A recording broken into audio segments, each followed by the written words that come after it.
Good morning, my artsy friends. Happy Monday morning, and welcome to our regular scheduled Monday morning live. As I always express to you guys, I'm very happy that you took time out of your schedule in order to join me here in the thrifty corner of the YouTube art community. And today we are going to be working on doing some bookmarks. So let me tell you what this brilliant idea. All right, so I call it a brilliant idea that I came up with last night. So I am going to be making a custom art style junk journal from beginning to end. And when I say art style junk journal, what I mean is everything that goes into this journal will be something that has been hand painted or handmade, be it the cover or the pockets or the flips or whatever. So I'm going to start off by designing water soluble ephemera in different videos here on this channel, and then I'll be using that ephemera to construct a journal over on the Paper Alchemist channel. That way I'm kind of tying both channels into each other. And I'm hoping maybe that is going to force me to do a little bit better and be a little bit more consistent about the Paper Alchemist channel. Um, if I'm kind of working on them at the same time. That way I'm not having to do two different things at once, if that makes any sense. So that's kind of where we are with designing the bookmarks today. And I don't have like any master plan. We're really just going to dive in. I'm going to show you the techniques I use, break down the sizes I use. We're going to paint what, one, two, three, like four different bookmarks, and I'm going to try to keep them to a certain aesthetic, but we'll talk about that in a moment.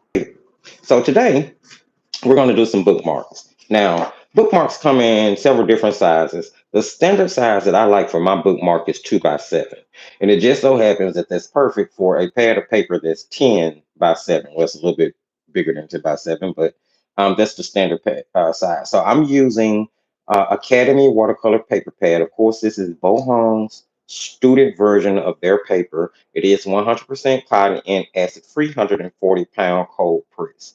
I've taken that 10 by 7 sheet of paper and I've divided it up into 2 by 7 blocks, and it's going to give me four, um, excuse me, bookmarks. Now, you may be asking, why didn't I get five if the paper is 10 inches wide and the bookmarks are only 2 inches wide? Is because I'm using this extra tape in between, which takes up space. Now, if I didn't have this tape here and each one of them was back to back, then I would have five on the paper. But I did spread them out. So once I remove the tape, there will be a white border in between each one. Now, I haven't decided if I'll leave it as a full sheet or if I'll actually cut each one of them out. But we'll cross that bridge when we get to it. That's the paper I'm painting on. The paints that I'm going to be using. Now, in the video description, I have linked different products from today's live in case you want to grab some up for yourself. I am using my self-made granulating watercolor palette for this. Now, what I have linked in the video description is going to be the 12 White Knight full pan watercolors. And this is the Dream set.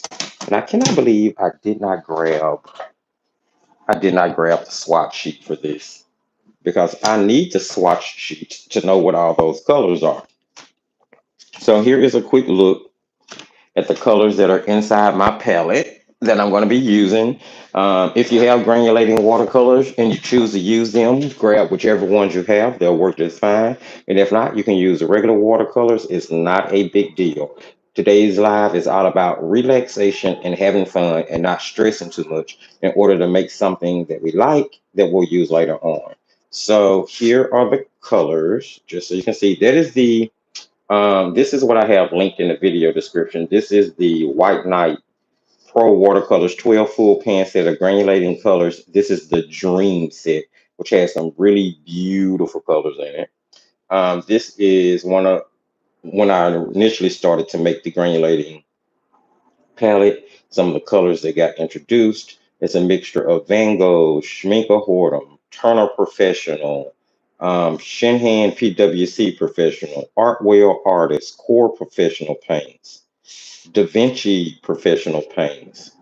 Here's another sheet where we finished up the swatching and just did some testing of different things, including the salt technique, which we're going to be utilizing today and one of our bookmarks. So those are my swatch sheets. Let's see if I can spread them out enough where I can see here the colors I'm going to be playing around with. I think we're good there. All right. Okay, so first things first, on this first one, I kind of want to do, and I'm keeping in mind what these are going to eventually be in. You do not have to follow along with me. You can paint whatever you want to paint in your bookmarks. Keep in mind today's live is about hanging out with friends, chatting in the chat, having a good time, and just painting whatever makes you happy. And if you want to follow along with me, you're more than welcome. So for this first one, I'm using a Crayola erasable color pencil, and I'm drawing circles.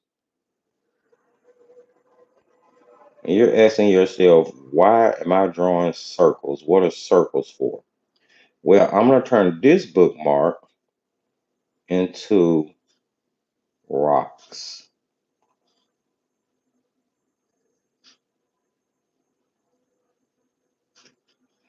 And you can make them as big as you want, make them, bring them in as close as you want. You can give them different shapes.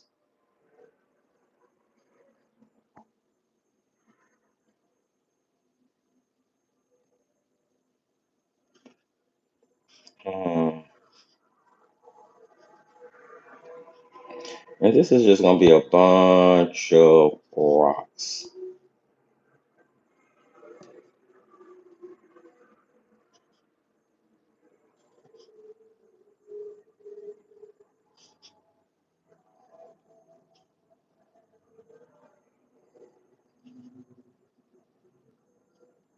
Making them bigger as they come towards the bottom of the page, as most things normally get.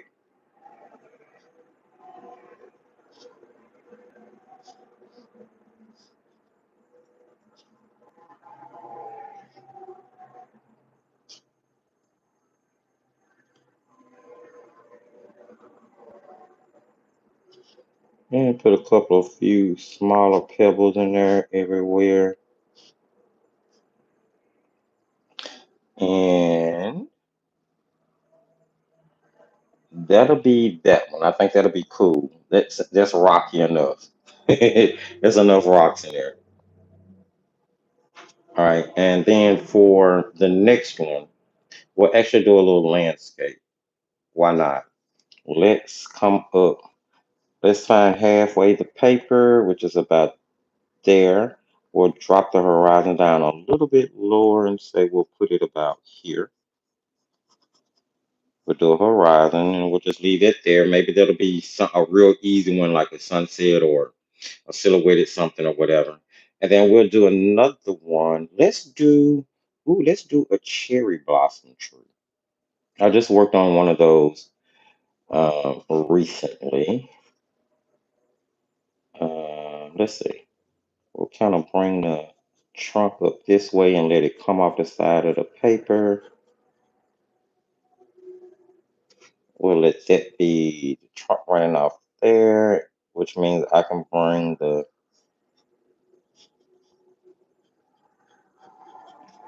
and these are erasable. That's a good thing. I can use the eraser to straighten up my line if I mess up. I want that to be sort of tall like that. Okay. And then we'll bring the horizon somewhere in here. And then maybe we'll just leave it as land. Put some grass around the bottom of it. All right. That'll be for the third one. And then haven't decided what we're going to do for the fourth one yet.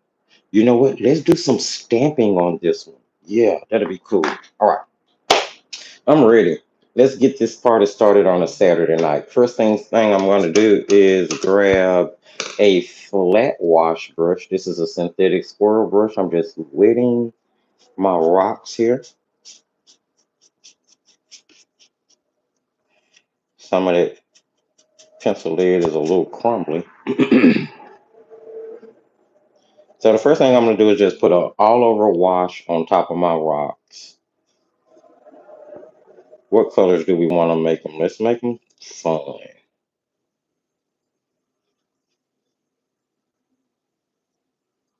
Again, each one of these are 2x7. And I'm going to grab a round brush and let's go in here with some, let's start with a fun color. Let's do something. Do we have something golden? We don't. Let's start with, I don't know. Let's go with this aqua mist.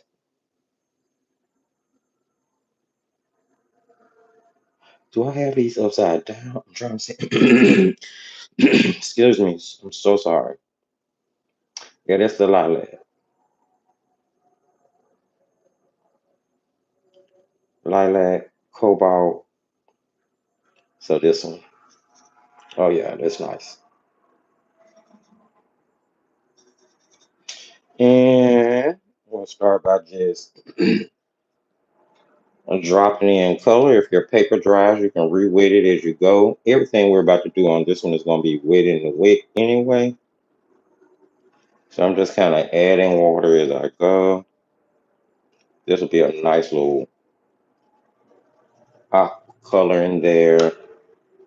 Let's do some, we need a nice brown. Let's do some PBR 7. Let's do this. This is, I think, umber, burnt umber.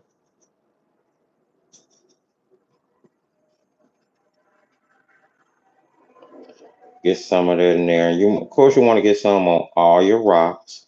You can grab your credit card scraper if you want to, because that's going to help.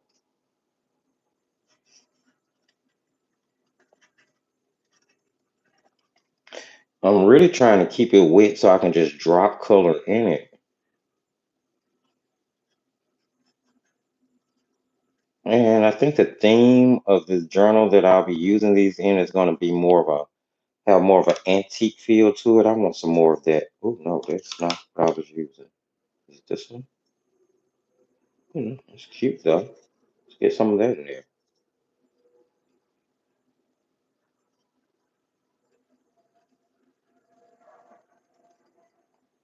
Drop that in. I want a little bit of, let's do this gray rose mist, is what it's called.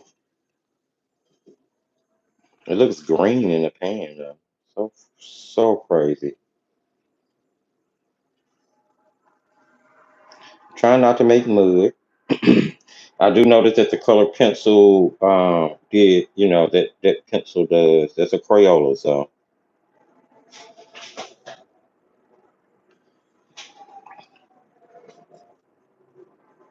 I think I'll put a little bit of something red in there too.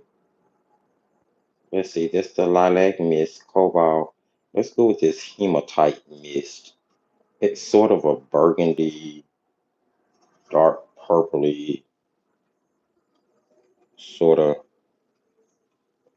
and I'm not aimed directly for some of the rocks. This one, I'm trying not to do too much blending, more so than just putting it down. So I'm just kind of tapping and letting it float out.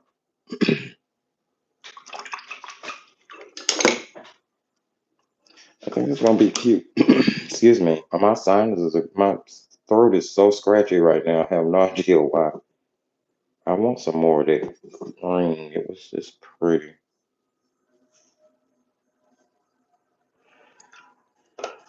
And I want it to spread out. I don't want it to be too bold. I like that green. All right, we're gonna give that time to start to dry as we move on to another one, and then we'll be back to this one to start giving it some shape. I know, doesn't look like much now, but we're gonna get there. Next, let's move over to the cherry blossom tree. I need a pink. I need a good pink, actually. Let's see. The only one I really have is gonna be this Maya red. I'm gonna see if we can get this. I need to get quite a bit of it out on the palette here. Add some water to that. All right, that should be enough. I'm gonna switch back over to the flat wash I was using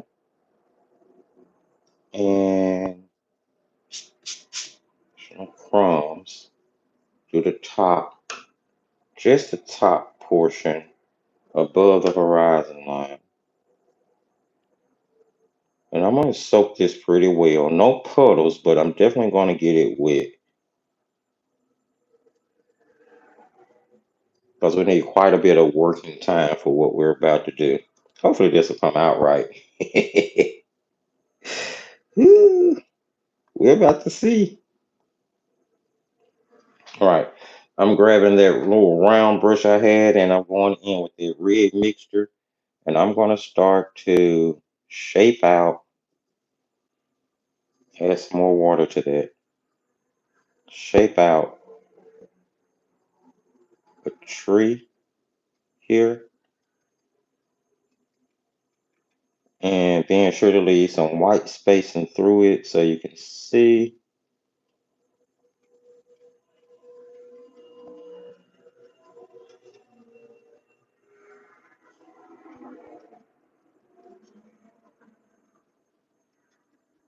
And then I'm gonna go back. I'm keeping it pretty light at first. I'll go back in and then drop in some heavier mass tone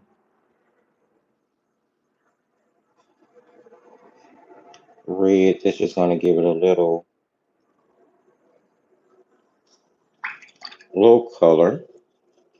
Now I want to go with the ultramarine blue. Let's grab some of that and we're gonna paint it in for the sky to the side of our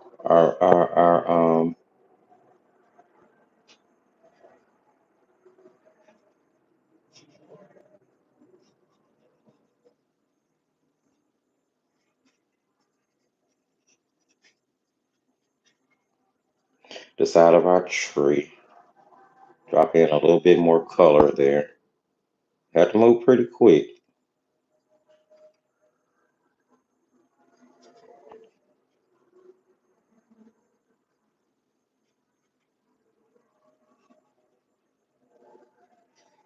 Then I'll drop some like in some of those white spaces so it'll look like you can see through the tree.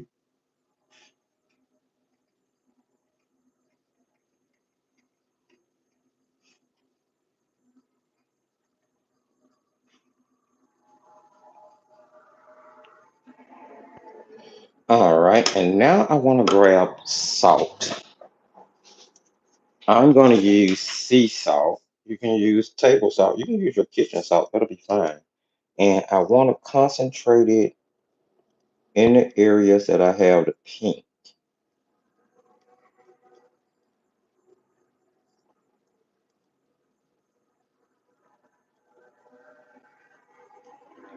Trying not to get it on the sky, just on the area where we're creating the cherry blossoms. And hopefully it was wet enough for us to get some effect.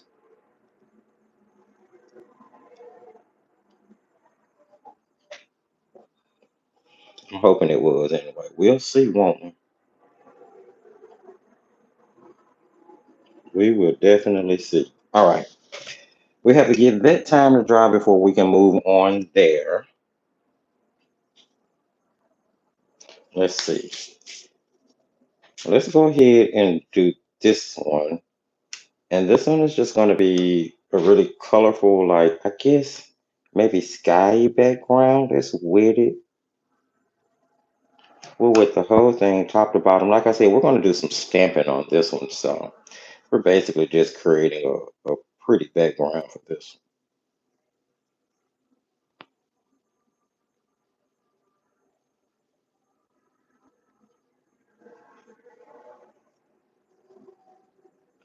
Get that pretty wet there. Oh, we can actually put some salt on that one too. Why not? Let's just get a bunch of pretty colors in here first. Let's start with, I love ultramarine blue. It's super granulating. One of my favorite colors. Let's start with that. Adding plenty of water to it. It's kind of, it's not spreading as much as I want. That's fine. Let's go with green is normally really pretty by blue. So let's go with this grass shadow. Oh, is that in the wrong place?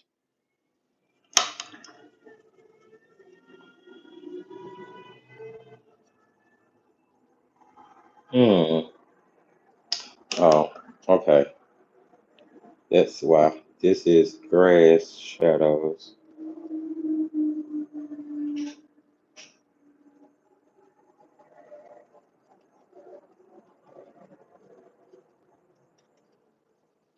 Green and some yellow would look good in there. Huh?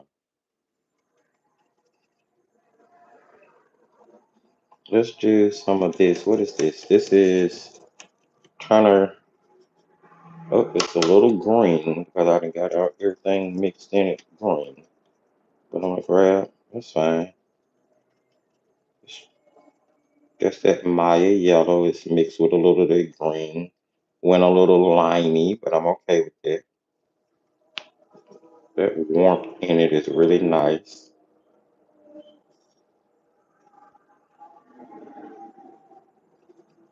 Trying to keep this as wet as possible as I go.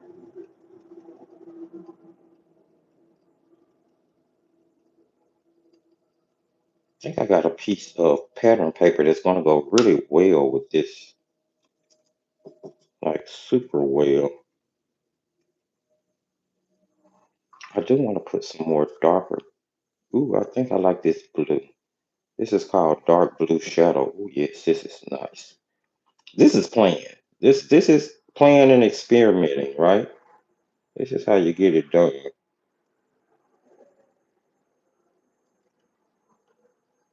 This is a great way to play with your colors. This is a great way to, like when you're testing a new set. See how your colors flow. It's a great way to do a salt test. That's gorge. That's absolutely gorge. All right. I'm gonna put salt on this one too, so we'll have salt on these two over here on the end. Hopefully, it won't take them too long to dry, but I'm gonna sprinkle salt all over this little guy.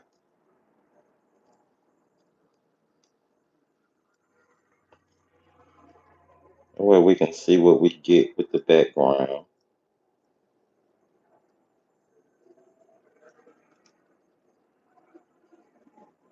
And we're probably gonna just stamp some black flowers directly on that. I said I wanted to do one that was all brown. I was thinking I caught myself kind of planning them out last night. Then of course when I turned on the camera, that plan went kaput. All right, I think that's good. I'm kind of throwing that extra salt over into my clean water, especially since we're doing granulating paints and salt will help enhance granulation versus just throwing it away. Excuse me.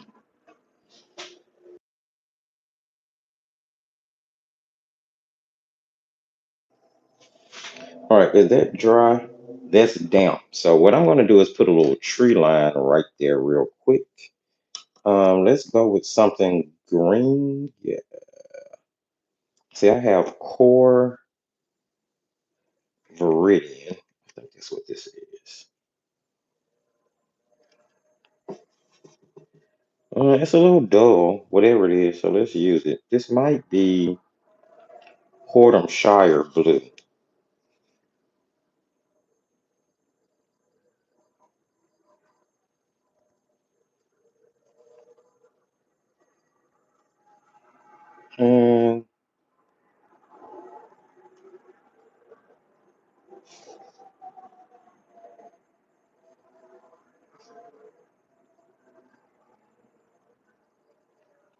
Now, if it was still super wet, you get a lot more blooming and blossoming in the background.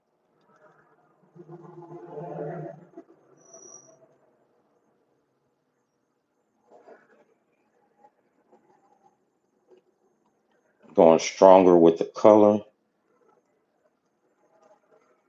That green will help set that pink off.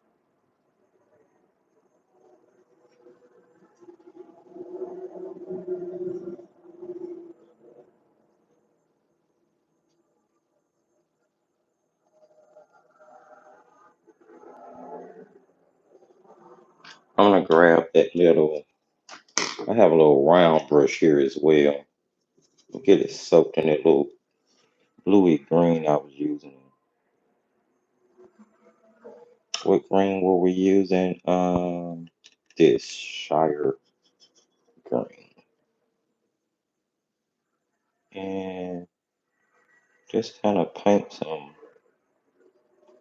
little image or tree tops in the back. You don't have to be too serious with these. A lot of the things we have been doing lately has been fun art, not fine art. I'm okay with that. Every now and then you need to have a little fun, don't you? Throw some of those darker ones, just kind of mass tone in that wet wash so the color won't spread.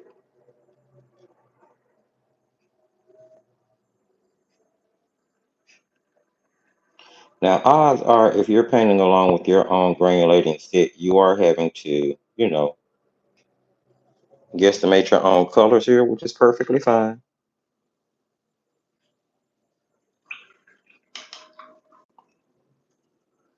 We'll let that dry, and then we're actually going to paint a few darker ones on the front of that. Okay, so where are we? Are we getting a starburst with our? We're not getting too much of an effect with the salt there. But you can still kind of tell it's the impression of a cherry blossom tree, so I'm not going to freak out too much about it. And then we need to start here. Now, this entire paper at this point is everything is almost wet. I'm going to go ahead and get the background of this one done, and then I'll check the comments. I'm pretty sure I have quite a bit to catch up on. For this one, let me make sure there's no salt in there. For this one, let's see. Now, if you're just joining us and you're wondering what I'm doing, I am making no frill, no worry, super easy bookmarks.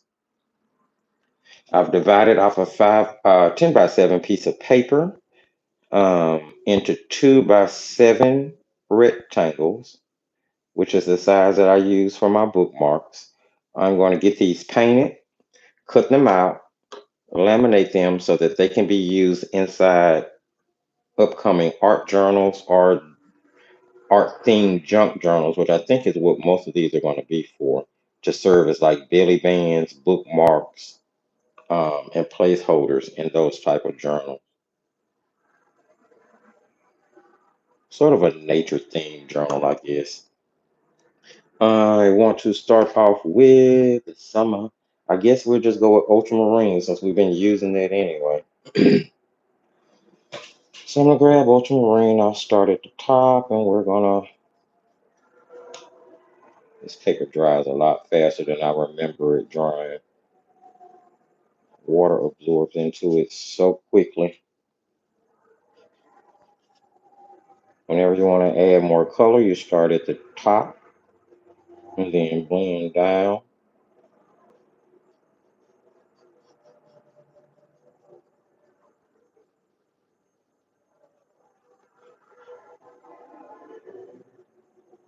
All right. I'm gonna grab. Do I want to make this silhouette? Do I want to make this? Let's see. Let's grab.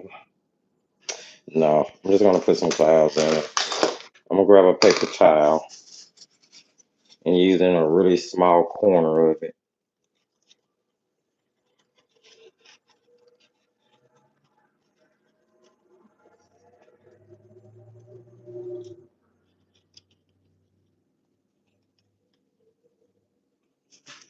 Kind of pull some clouds out of that. Not had to be anything too serious.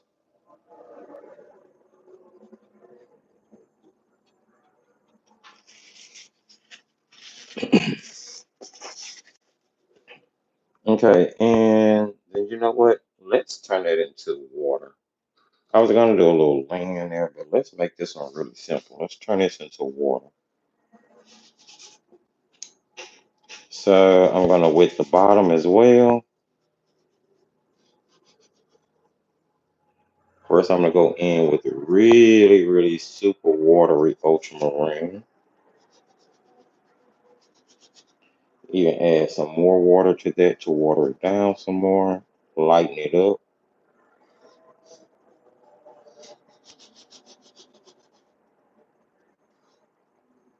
Kind of take it up to the horizon, leave a little bit of a sliver because I don't want it to back run into the sky.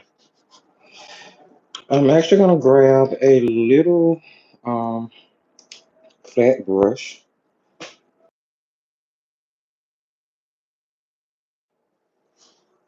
and then using mass tone ultramarine. I'm not even switching up the color. I'm gonna go in here and just add some darker ripples in our water.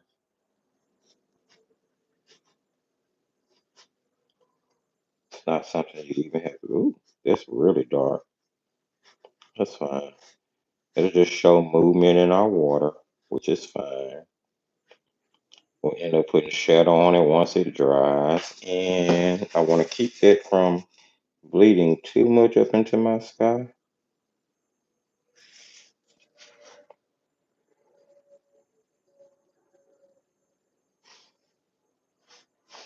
All right.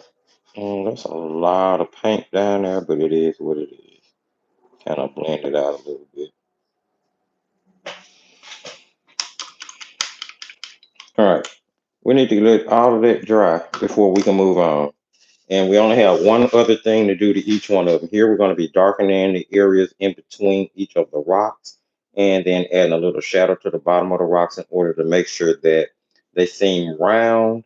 We'll do a little lifting on the top of some of them, on the corner of some of them, just to give them a light area. And that'll basically be done.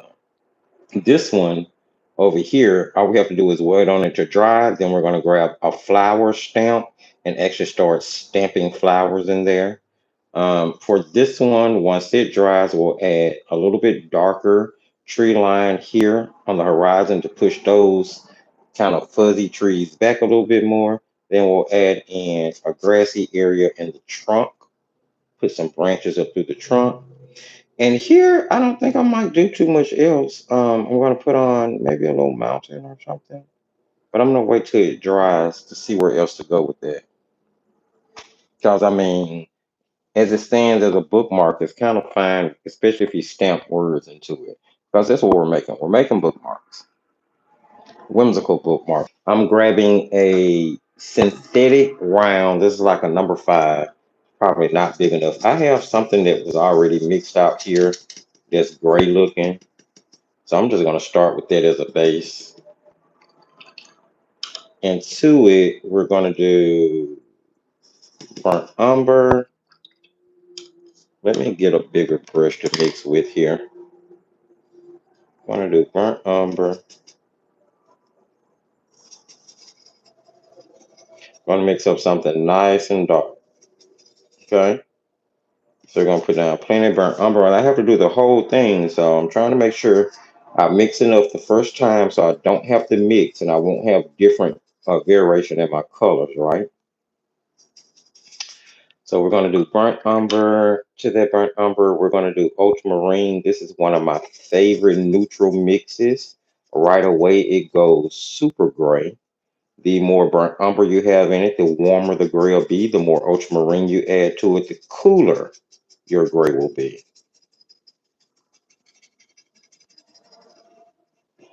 But I don't want to stop there. I want to add in some of the gray rose mist color that we used earlier to kind of just put in the rock texture.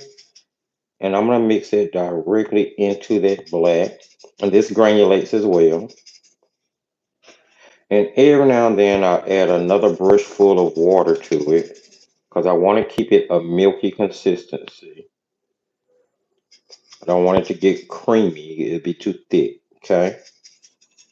Because you want to be able to layer it if you need to. I'm going to add a little more water to that. And I think there's going to be enough paint.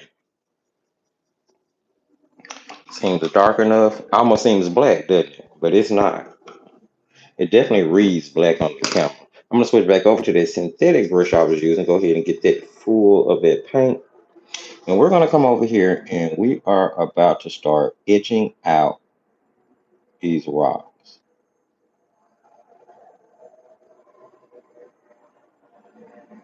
I'm just going to go in and paint around. And I'm using a small brush to make sure I can get into the corner of everything. Now, this is going to take a minute. So I'm going to try to move as quick as possible. But I want to also try to stay as neat as possible too.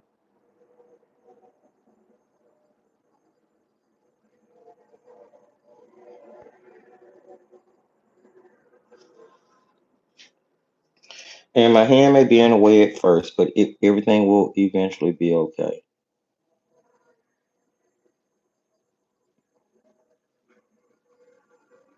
You'll eventually be able to see it all. And I'm probably going to have to do more than one coat of paint on this now that I'm seeing it.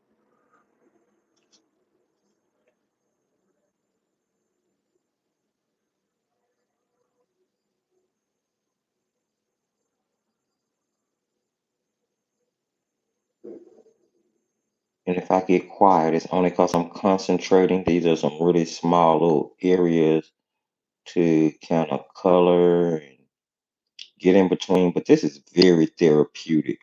If you want something to kind of put your mind at ease and relax yourself, paint one of these flat rock images. And I definitely suggest you do it as a bookmark or like something smaller, just so you can get through it with no issues. Not unless you want something that takes a lot of time. I'm gonna actually flip this around so I can work on this end. And it's almost like we're negative painting here. You're painting around your rocks. And this is that dark gravel ground that's under that your rocks are sitting on. And sometimes you might have to reshape one here or there. It's okay.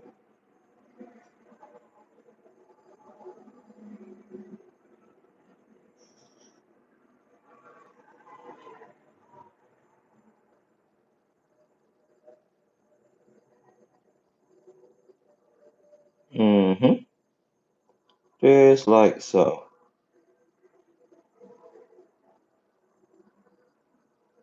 And sometimes I have to close one up, make it look, make it make sense. But we can definitely make it make sense.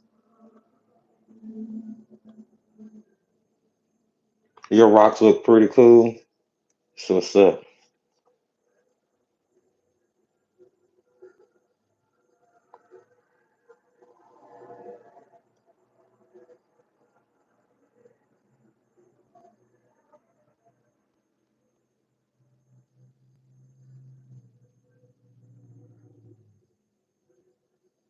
I'm hoping mine turn out pretty cool too. Probably should have drew less smaller rocks and more bigger rocks, so I wouldn't have so much to be painting around. But hey, what can you do other than enjoy yourself, right? And I'm definitely going to be putting another layer on here because this is going to be inconsistent. And it happens sometimes. Marianne was talking earlier about streakiness with her washes. It happens, you don't get it perfect the first time, every time. And no matter how long you've been painting, as I've been telling you guys over the last couple of weeks, no matter how long you've been painting, you're going to have those, what did I just paint moments.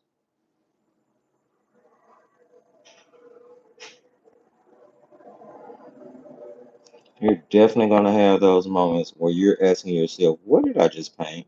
What is this? Why does it look this way? But every single time you pick up your brush, it is definitely a learning experience. And whether what you paint comes out to be a masterpiece or not, um, you're going to learn something from that painting, without a doubt. You all heard me tell you so many times before, you actually learn more from your mishaps than you do from your perfect paintings. Because if you're painting a perfect image every single time you sit down to paint, then odds are, I mean, I could be wrong now, but odds are you aren't growing because you aren't stretching yourself to try new things. You're staying in your comfort zone and painting the same things over and over. Which I mean, if that works for you, who am I? I'm not like trying to knock you for that. But if you want to grow, you can best believe you're trying new things and you're messing up, creating happy little accidents everywhere.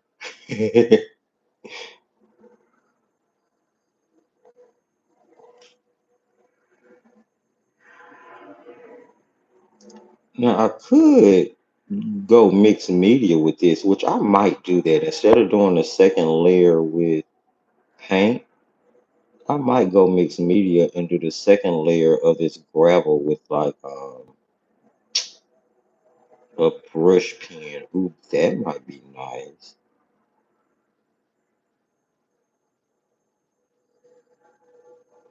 Go mixed media on it.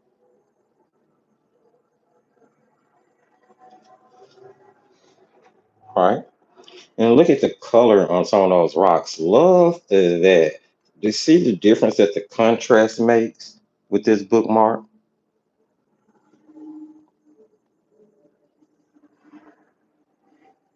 Hmm.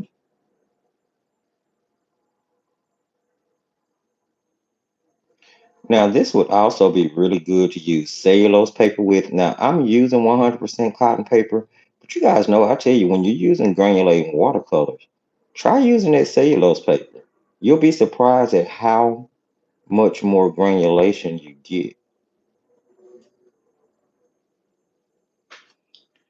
It is so warm in here. So warm. I don't know why it's so hot all of a sudden.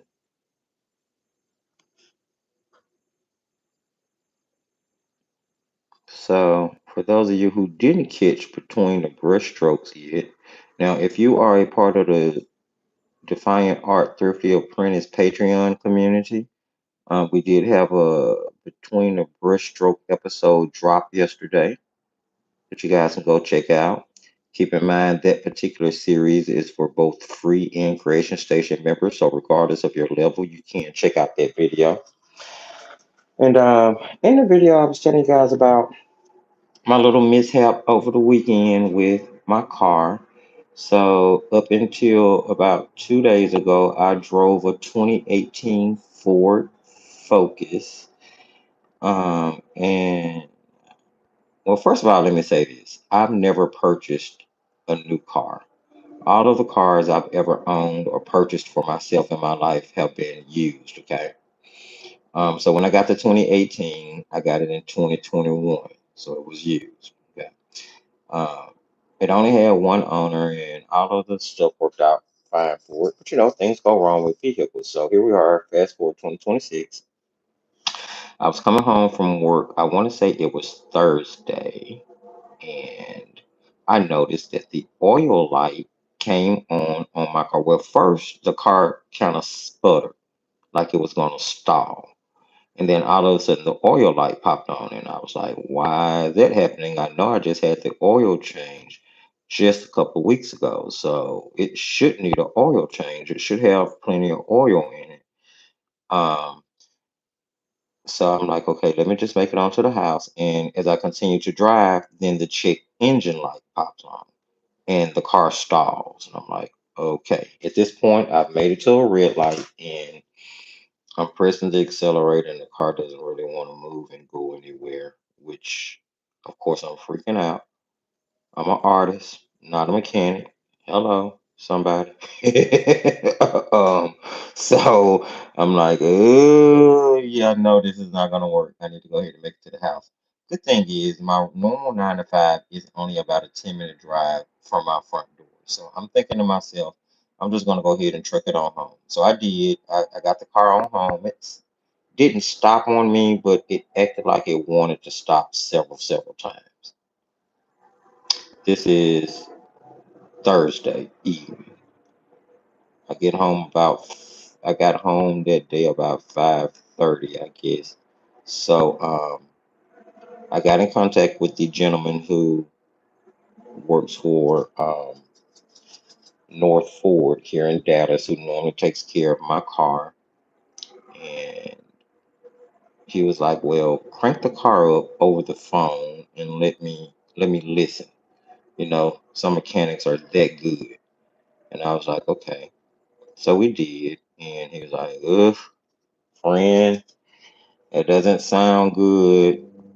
Um, I explained to him what happened, what went on with the dashboard and the lights, and he was like, "Okay, well, sounds to me like your oil pump might be out, but I need to come check it to see." So he did, and that's what it was. The oil pump was gone. Now that might not sound like a big deal, but trust me, it is. Because I drove a 2018 Ford Focus, which is a compact car. The engine itself is built very compactly. And where the oil pump sits, because that's what was wrong, the oil pump was gone out. Where the oil pump sits, the it's under the engine. So long story short, the engine would have basically needed to be taken apart in order to get to the oil pump, fix it, replace the oil pump. Hope that that's all wrong with it. The engine be put back together. Now the oil pump itself wasn't too expensive. It was had a price on it of about $200. I mean, not too bad. Not a drop in the bucket, easy money nowadays, but still not too bad. What was killing me on the pricing was the labor. I called several different places, and the lowest quote I got to put the part on for part in labor was over $3,000. I'm thinking to myself, you joking me? There's no way. And if you've kind of heard me talk about that car before, you guys know I feel like I completely got bamboozled on the financing of that car anyway. And I've been fighting back and forth with the finance company about that vehicle and the price that I ended up paying for that vehicle and all of the hidden fees. I'm gonna tell you now, never finance a car from Bridgecrest. Never, ever, ever, ever, ever. Never, ever, ever. Long story short, I decided that day. Now at this point, it's Thursday. I decided I'm done. I'm done with this car. I'm definitely not going to put this type of money into it. So Friday, I got on the ball and got in another car to get all of that taken care of. And I got a really, really good deal, I believe, on a brand new 2025 Nissan. It had 7 miles on the dashboard. Um, and Capital One was very good to me. I got a lot of things included into the financing that would have been extra. That the salesperson took a hit on his commission, which I know that's what he did, in order to get me everything that I wanted to let me walk out the door happy and to keep it at the price point that I was happy paying. So um, I was thrilled, to say the least. So I did get that taken care of. But that I told that story to help explain why the video did not come out on the second channel like it was supposed to, and why the between the brushstroke video on Patreon yesterday was so late dropping. Now I'm gonna get it a second to dry, and then what I'm gonna do is I'm gonna go through and splatter um, some things on the rocks. Maybe I'm going to add a little texture to them with maybe a credit card or something. But for the most part, that's pretty much how that bookmark is going to be. I am going to add a little bit more color to the rocks. Definitely going to darken up the gray area even more, which is why I'm going to do the splattering first, so that when the splatters fall into the gray and I go back in with the second layer, it's going to cover it up. I'm thinking I want to go darker. I'm thinking that should be like black. What do you guys think? I'm thinking it should be black. I'm thinking there'll be a bigger pop of contrast. In the meantime, let's work on this one. And I'll let you guys kind of jump in in the chat box and tell me what you think. Should I go darker with that background for those rocks? Here I am actually gonna grab some of this same little gray we were just using. I'm gonna make it silhouetted anyway, even though it's blue. And let's see. You know what? Let's do that a little different. Let's put in a little mountain back here,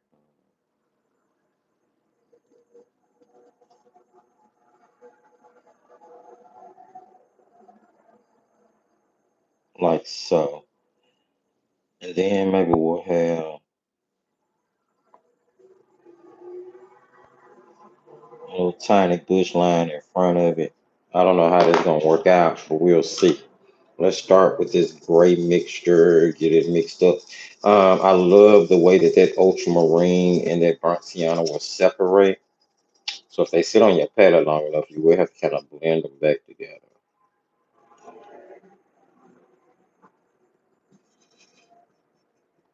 All right, let's see what we can do here.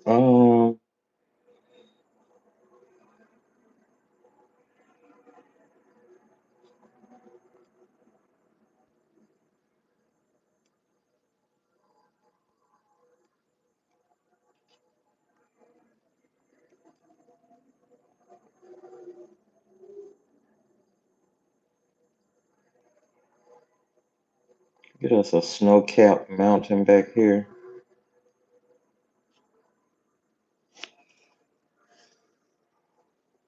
I'm just kind of negative painting around where the snow would be and making sure I get a little jagged bottom area there for a tree line.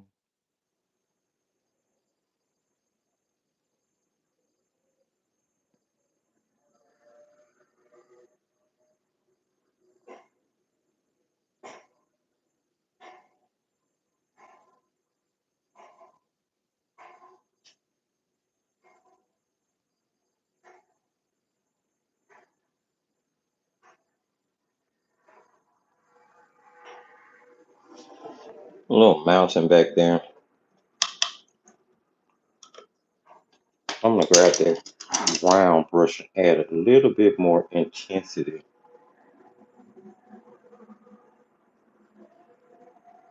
Now that I have it in place, I can just go over where I have the actual paint. That way the little rocky area of it will stand out more.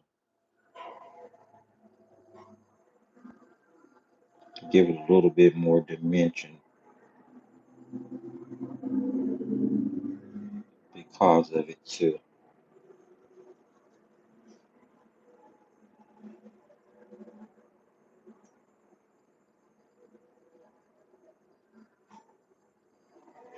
Like so.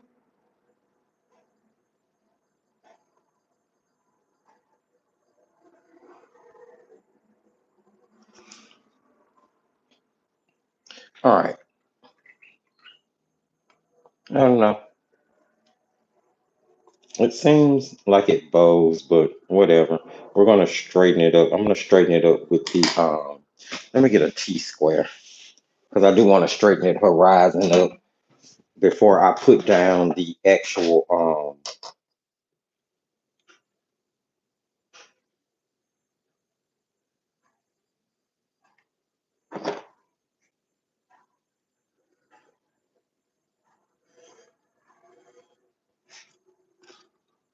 the actual greenery. If I put in the greenery, I guess I could have just put the, because the greenery is not going to fit there too well now that the mountain is so dark. So I'm just going to bring that on down.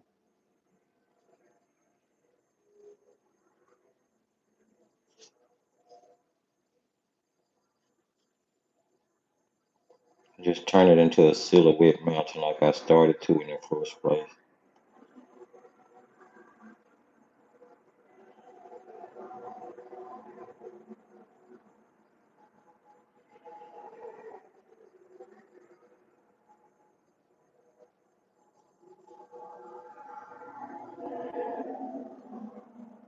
Hopefully that straighten that horizon line out a little bit.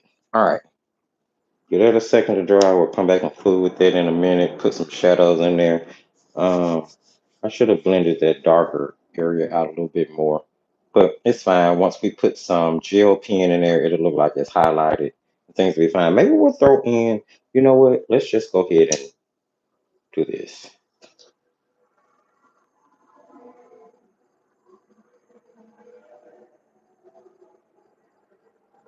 Let's just put in some more silhouette, little rock shapes.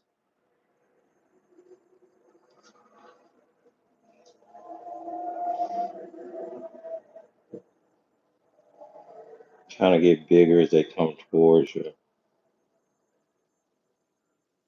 Let them run off the paper. Just make sure you put a nice little base on each one of them.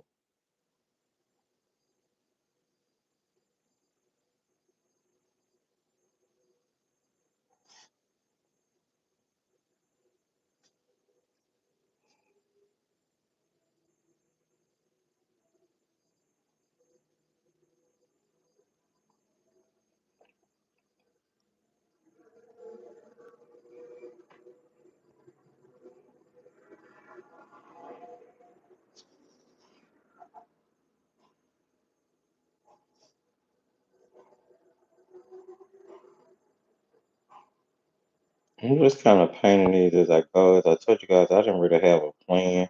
So I'm not like painting from a reference photo or anything. I'm literally just kind of throwing things in as I see fit. And that's how you should do too. It's yours. This is your bookmark. I'm gonna check the chat in just a second, okay? Here, let's put a big one right here on the front. Why not?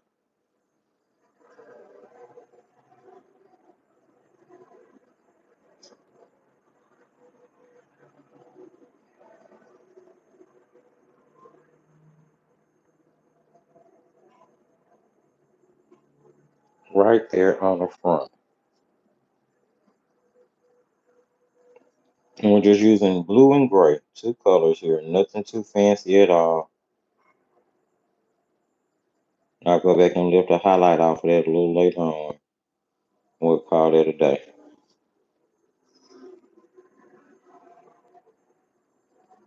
Makes these ones coming towards us a little darker.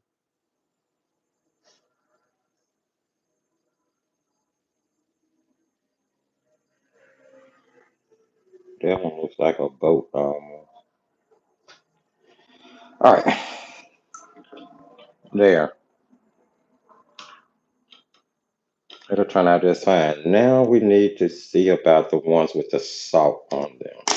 I'm going to get the salt off. Have a little pail over here that I'm raking my salt into.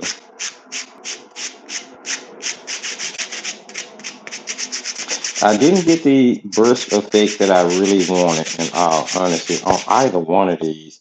And maybe I should have used the table salt instead of the sea salt. Now I'm going to show you the effect that I was really going for here. I am working on the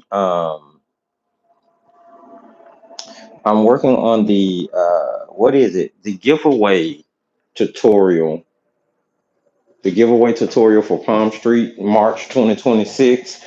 I know I hadn't, that class was a watercolor class that I was supposed to be, that if you want a giveaway, you were entered into. And it has taken me a while to get it out, but I'm getting to it. But basically, in that class, I'm using Christy Rice's paint crush paints in order to do um, a loose kind of cherry blossom tree in it. And here you can see the effect that the salt gives inside the pink. And it worked much better on this paper. I'm not sure if I had the wash wetter or wet enough in this case in order to do it, but this is eventually going to become a full landscape as soon as we're done. And I was kind of working this image sort of off of that same idea, but the salt did not take, and I don't know if it's because the paint was heavier. I don't know if it's because the paint was heavier, but as you can see here, I didn't get nearly the type of burst effect in the salt. So from the salt. So, you just sometimes it's hit or miss. Then you can see here we really didn't get much texture from the salt either. And we have a little, you know, crystallization here or there, but not too much of anything. Uh, but let's go ahead and see what we can do. Let's see if we can work on this a little bit more because this one's gonna be super easy. Literally, all I'm gonna do is take a stamp and stamp flowers on it in different positions. Okay, and then we're gonna cut them out. We're gonna cut angles on the top of them to make them look like they're bookmarks, or you can leave yours completely rectangle. You don't have to cut them at all. But this is the one we really need to get to getting done. So let's see. I'm gonna grab because it's what we're almost 2 hours in. We're an hour and 40 minutes in.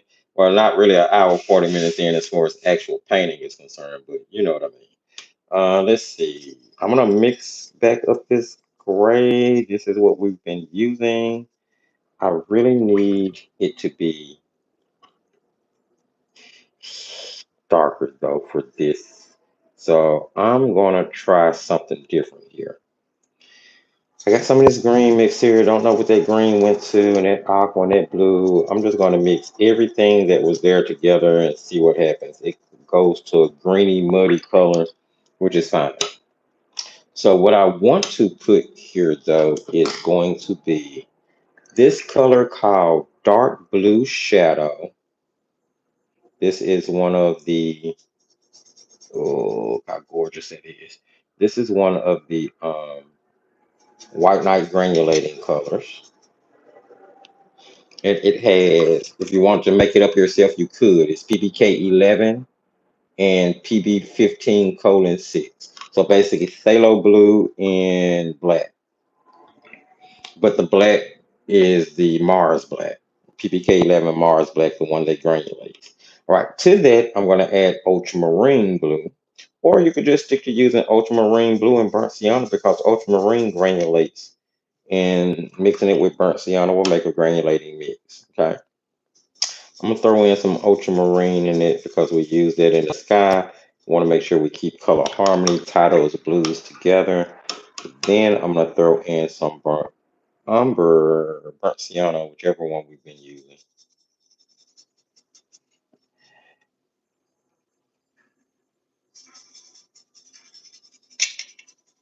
It's gonna start to get darker as we go.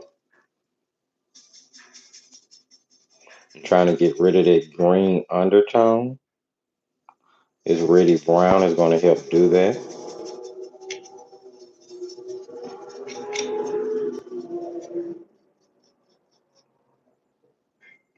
And what is this next to this burnt sienna? This is PB. What is this? I don't know what this is.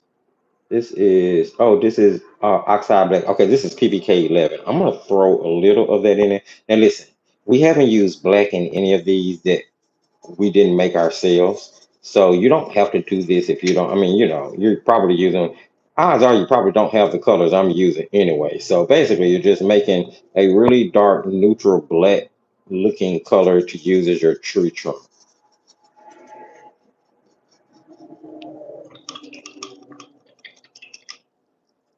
And I'm thinking I want to do that before I do the foreground. I need to straighten that horizon up some too. Yeah, so let me do the tree first. Um, pull some of that water out that brush because I really just want paint.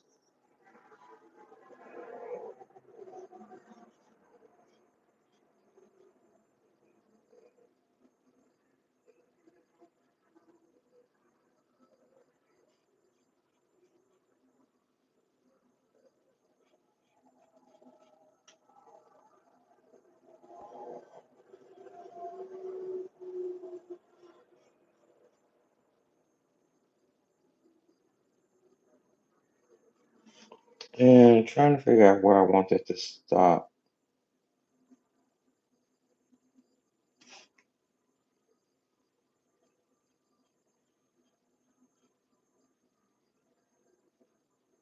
Right there, maybe. Okay. I'm gonna rinse that brush because I don't need it anymore and put it to the side. Grab my smaller brush here. And the first thing I want to do is blend at the bottom. So I'm gonna grab water and I'm gonna blend it, putting it down at an angle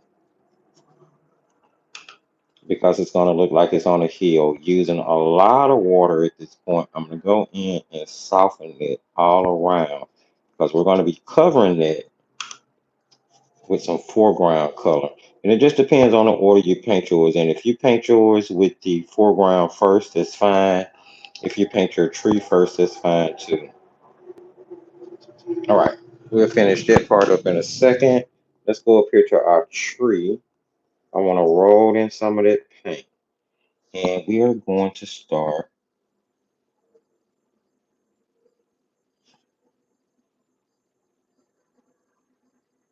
adding in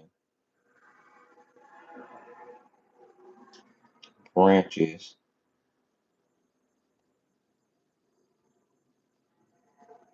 that hold the tree together. And now we're going to start doing hit and miss branches throughout our tree.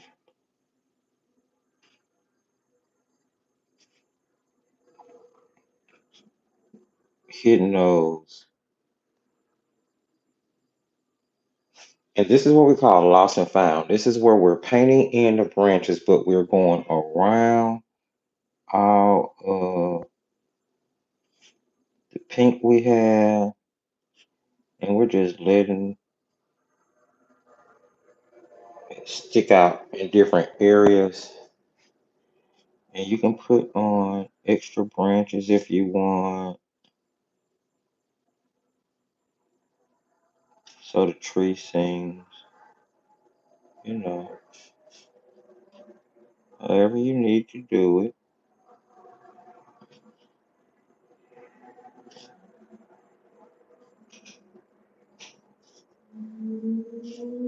So that it seems like it's running up throughout there. You got branches, you're adding structure to hold, that tree together, give it a good feel, so to speak. And I'll let that be the trunk. I guess that's okay. That doesn't look too bad.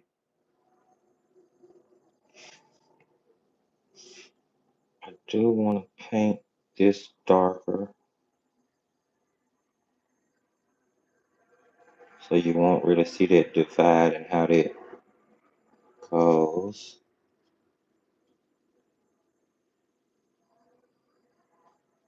All right, that's not too bad. Not too shabby. It gives you the impression of the tree you want.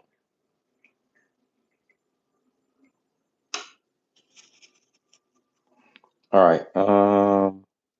Let's see. I want to get it a second to dry, and then we're going to straighten up that horizon line. Put in a few more darker green trees there to push that back, and then put in that foreground. We're almost done with pretty much every one of them. They're just simple bookmarks. I'm gonna grab a black. I don't know if this is gonna, I hope, I hope this is gonna work out right. I'm gonna turn this to the side so you guys can see what I'm doing. This is a zebra click art pen. I don't know if it's enough ink in here for me to do this whole thing. And I'm scared it's not gonna be, so I need to find something that I know is not gonna be dry. Um, let's see. I need a brush pen that I know is not gonna be dry. Maybe I can use my click art brush pen. I pulled these out because I was getting ready to start to put together a tutorial using these. I haven't used them in a minute. I love them though. Let's see, where's black? I think that's it. These are refillable brush pens. It's one of the reasons I love them so much. Let's see. All right, and I'm gonna use this brush pen to go in and fill in this black area again, darkening it up. Now, these are water soluble brush pens, so if I wanted to spread some of this out with water, I could with no issue, but I want to keep it concentrated. Not going to be spreading anything out. I think the darker color is exactly what this needs. So mix your medias, mix and match.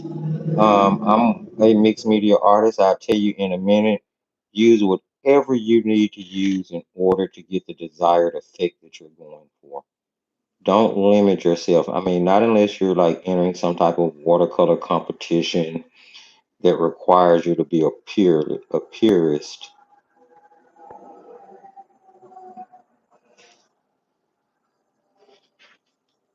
Yes, I definitely like the darker contrast much, much better. So once we, oh, well, actually, hold on. I want to do some sprinkling on this real quick. Let me get a brush and I want to sprinkle. We put some of that brown in there, did we? We're going to.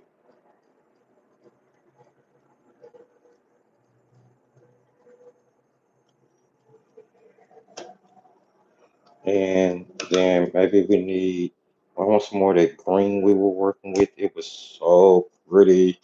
I think this is it.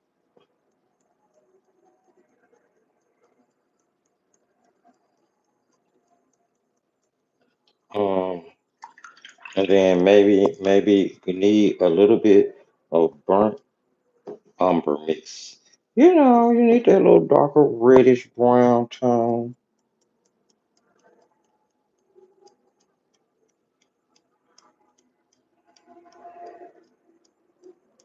Where's that turquoise color we were using? Um, Aqua Mist, wasn't it? Which one was it? Let's see.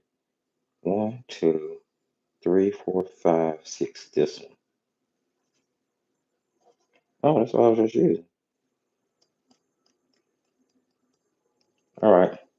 Now, I'm gonna clean up behind myself by taking that paper towel and wiping my disc first. And then I'm going to just blot ever so lightly. Oh, I got some in my blue. That's okay. To make sure I pick up anything that's wet. And it'll just kind of press down into the rocks. Okay.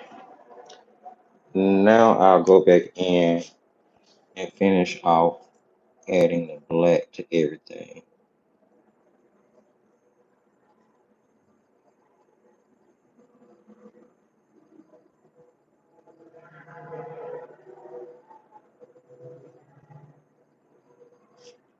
This is gonna wrap this one up. I'm trying to finish them up. I want to finish them all up before we get off this live with you guys. I don't want to be like, well, I'll post what I did later. I'm gonna finish them up. I'm just gonna try to move much faster.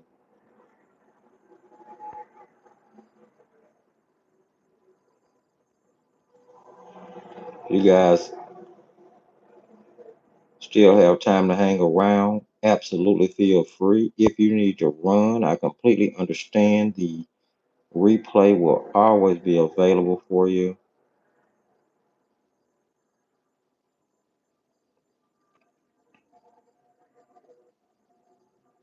I kind of figured this one would be a little bit more time consuming than any other rest of the lives we've had. That's okay, because this is fun and I'm getting sort of work done because these are going to be for journals. So I really am killing two birds with one stone here. Love that.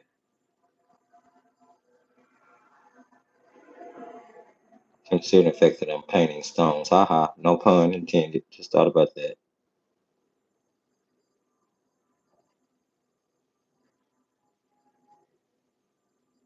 I made a funny. Ha ha ha.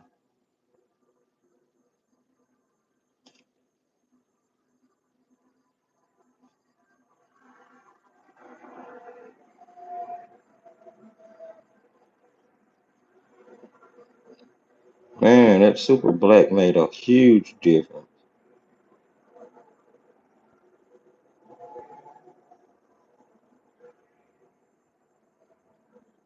And of course, these colored pens have a dye-based water-soluble ink in it, like most brush pens do. But this is a actual real brush pen. It actually has a real brush and not that felt brush stuff. I love these.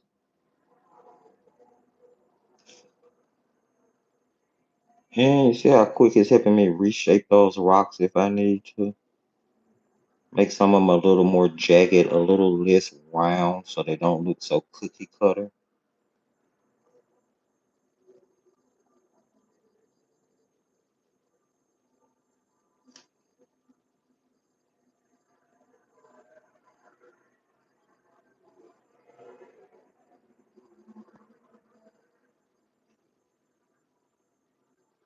But yeah, like I was saying, I was watching. Now I've seen The Walking Dead before, but I decided I would Google how you're supposed to watch it, especially if you want to watch it on a chronological timeline. And basically, you have to jump around from series to series to really watch it on a chronological timeline. So I watched the first, although I've already seen the entire series, I watched the first three seasons of Fear the Walking Dead, which is the prequel to The Walking Dead. And now I'm supposed to watch seasons, I think it's 1 through 8 of the regular series, and then it's going to jump again. And I'm trying to see if I enjoy watching it more in this order than I did just watching each one of the series straight through. And then, you always see something different when you're watching a series for the second time versus the first time. You definitely see and hear things that you missed the first time around, although thought you were paying really close attention to everything.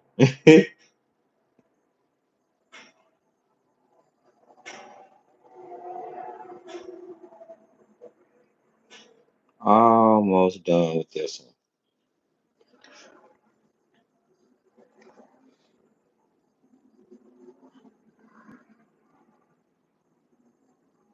You're painting ATCs based on the bookmarks. That's what's up. These would have been nice ATCs.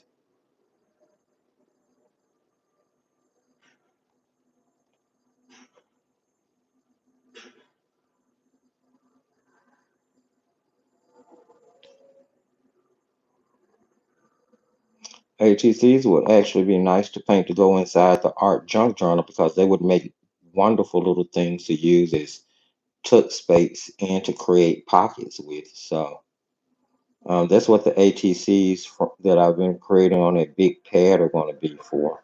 I still have that middle row to finish up, so we are going to be creating other ATCs together. I just decided to give it just a little break. I didn't want to wear you guys out. And plus, I know that the algorithm has really been pushing ATC videos from a lot of different artists lately. I know Lindsay's ATC videos have been doing quite well. Um, there are some other artists who's I've seen doing ATC videos that have lots and lots of views. My videos never get lots and lots of views. My lives typically get If my videos are going to do well, it's typically a live. I'll get a couple hundred views on a live, but my pre-recorded videos typically don't do that well at all. The last pre-recorded video to do well was the studio tour. The only ones that really do super well as far as views are concerned are the product review videos. They typically do somewhere between 300 and 600 views per video, but I have never had a video within the first week or so of it being out crack 1,000 views. I know some people have videos that on the first day, like Christy and Lindsay, like on the first day that their videos come out, sometimes they can have 1,000 views on it. But it's flavor, you know. People have different flavors, and I've come to understand I'm not everybody's flavor, and I'm okay with that. I'm happy with the community that is building here. I think it's full of some of the best artists that visit YouTube and other platforms. I'm gonna divide that up a little bit,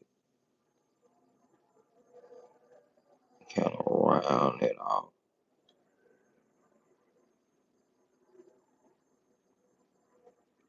a little more.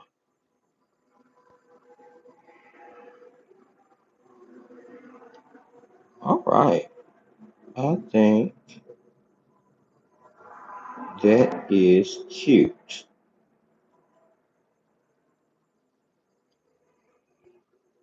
Yes, I do. I think that is cute.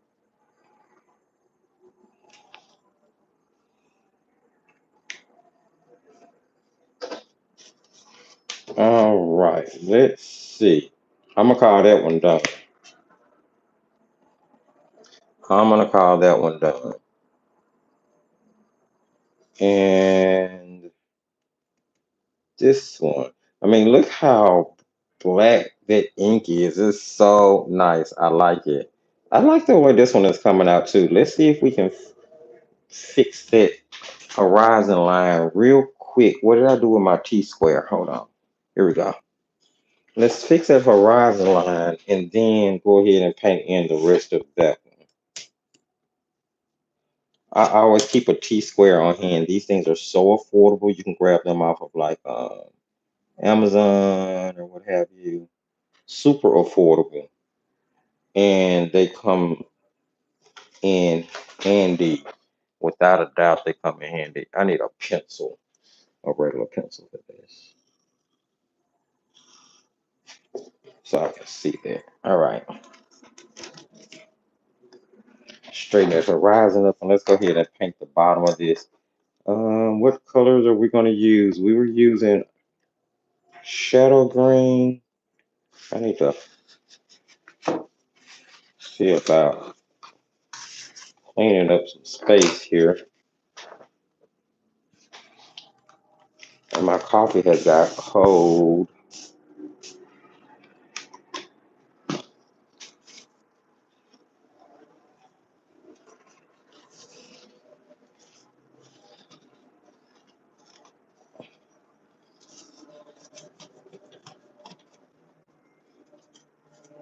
And I'm hungry. I have some sushi in there that I'm gonna eat for lunch.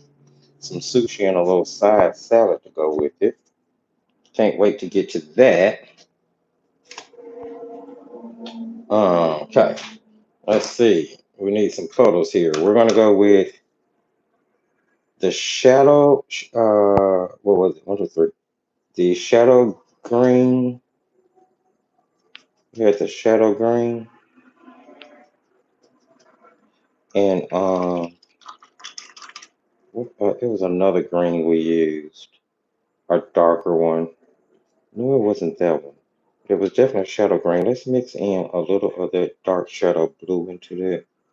Just a darken it, and so, and then I want to go in with lots of that, as much of that yellow as I can get to mix into that color. Yeah, like that. Thing is, I need it to be saturated though. I don't need it to be too watery. And it's hard to go back into it without adding water, especially for those Maya colors, because they are really hard to activate.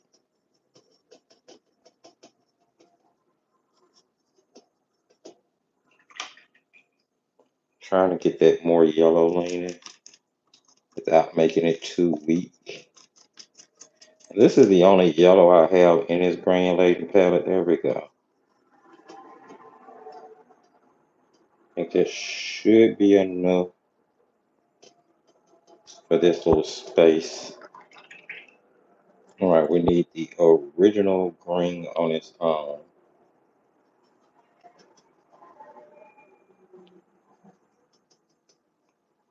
And then I think I want to do like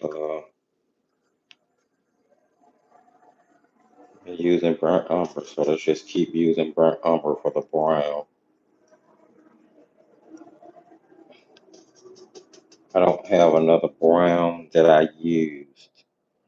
Actually, that's the only brown in here. I need to solve that problem. I need to put another brown, granulating brown in here.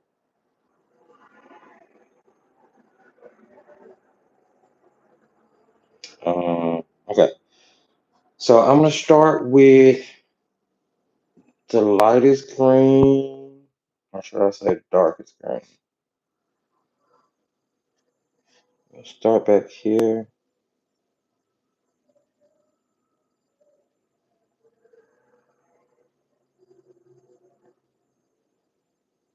Bring it forward. I'm gonna rinse. Grab some of that spring green. That's what it looks like.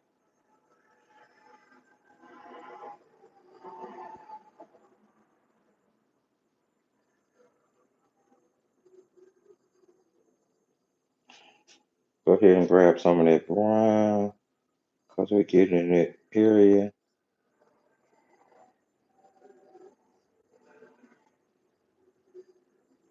Give that downhill effect. Let's go back into that spring green, because we want to keep it springy in there.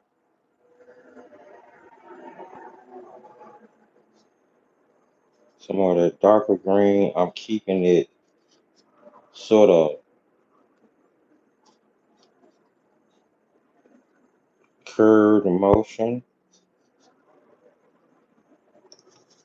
More of the springy green.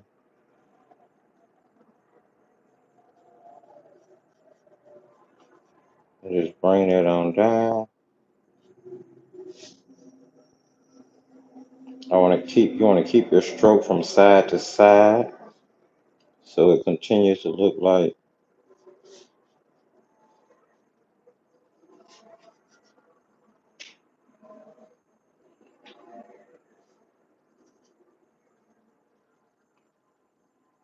and I'm using the lighter green on the front because it's warmer and it'll bring the grass towards us.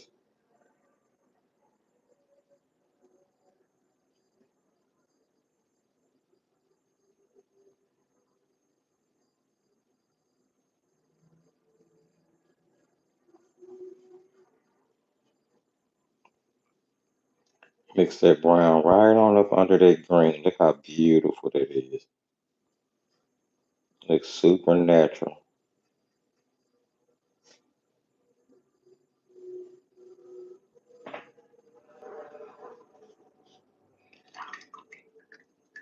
We're going to want to put a little bit more greenery along that back line there. All right, I'm going to get it a second. I have so many stamps. I have so many stamps. I have rubber stamps. I have clear stamps. I have like stamps galore. I'm trying to put my hands on some of these smaller ones. Ooh, now that's a monstera tree. That'll be cute. That is, looks like maybe a sunflower. That might be nice. Ooh, butterfly. Ooh, you guys already know. Butterflies are going to win. Let's do butterflies and let's find a smaller flower. I think black ink is going to be pretty on top of that. So let me see if I can find a smaller flower right quick. Ooh, we got dragonflies. Here's a little cutie flower. Sort of like a little violet, little wildflower. Maybe that one will work. Telling you, I have so many. I need to organize these things. They're all in a box right now. Okay, here's a little line-based flower. That one might be a little bit cuter to let the background show through more. So let's go with the butterfly and that little flower there. And if you guys wonder, I picked stamps up from everywhere. Like these little stamps I have here, the little circle ones, they typically are at the front of Michael's in like those little baskets where you can get the stuff for like $1 and $2 that they're trying to entice you with as you're walking towards the checkout because they want you to pick up that one final thing. Well, you can typically find little packs of stamps like this, and it'll be like 4 or 5 stamps in a pack for like $3 or $4. Um, so that's where I get my smaller ones from. A lot of the larger stamps like this, or say like this one, I'll get on sale as a season goes out, and they'll be on sale at Michael's. Um, some of them I just order off of Amazon, like this big world one that I use for texture, to add texture to background. So you can get them in a lot of places, but these came from Michael's. Now, I'm gonna show you a trick. Since we're using brush pens, I'm not gonna grab stamps. Check this out. I'm gonna grab one of these water, because I told y'all this is gonna be water soluble. I'm gonna grab, let's see. Do we want to stamp black on top of it? Yeah, we want to stamp black. So I'm gonna grab that black brush pen, but you can use whatever color you want, right? And I'm gonna take this brush pen and I'm gonna color on top of this stamp, on top of the raised edge. Get it covered pretty well. And I'm gonna use this as my stamping ink since it is an ink-based product anyway. And you can blow on it to make sure it's wet, because your breath is gonna moisten it. Yes, I said it. Press it down, and voila. Got a gorgeous, gorgeous butterfly stamp there. Let's get that in some other places. And then you can just take a wet wipe and wipe your stamp off because you use a water-based ink and it'll clean easy. And this is a great way to use stamps, like if you don't have any die pads. See, you don't even need die pads. Just grab your water-soluble ink product. You know, this is also a really cool trick to do with watercolor pencils. Just kind of mist the stamp a little bit, then take your watercolor pencil and rub it on the stamp. Hmm. Absolutely. It would be gorgeous. I can show you what I'm talking about in just a second. Because I have some woodless watercolor pencils sitting beside behind me. And this is what makes mixing media so fun, you know. Getting to play with all the products at one time, getting them getting to use them however you see fit.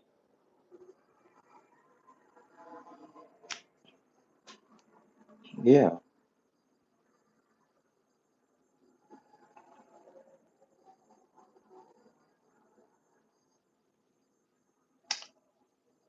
Coffee painting and tea painting is really fun. I just saw something about that in the comment section. I do coffee and tea stenciling all the time, especially for junk journals. It's a wonderful, wonderful technique. I'm gonna stamp on 4 of those first. Then I'm gonna go and grab my little flower guy here and get him stamped on real quick. Now, does it take a little bit longer this way than it does with an ink pad? Absolutely, but this is just to show you that there is more than one way to skin a cat, you know. There's so many different ways to play around and mix media and just have a ball creating different. Oh, look at that! That's gorgeous. Just creating different things.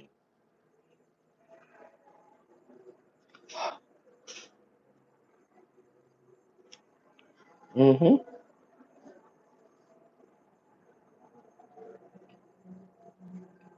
I'm going to show you some coffee stenciling I did in just a second in that very junk drawing that we were just looking at.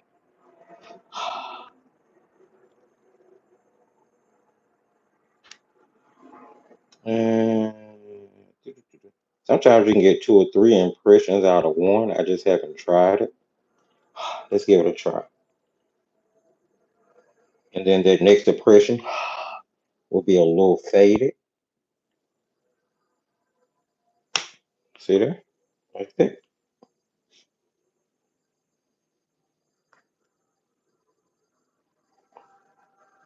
Yeah, I'll show you my coffee prints. Absolutely. I make them with coffee and or tea.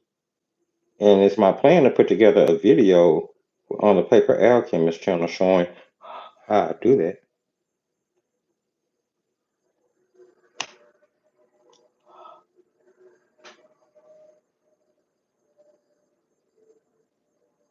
hmm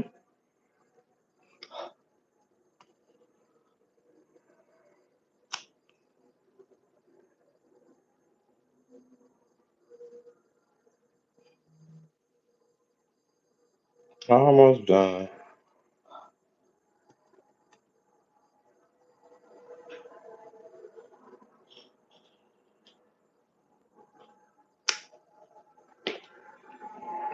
I think I want to get a piece of a butterfly down, like half of a butterfly right here.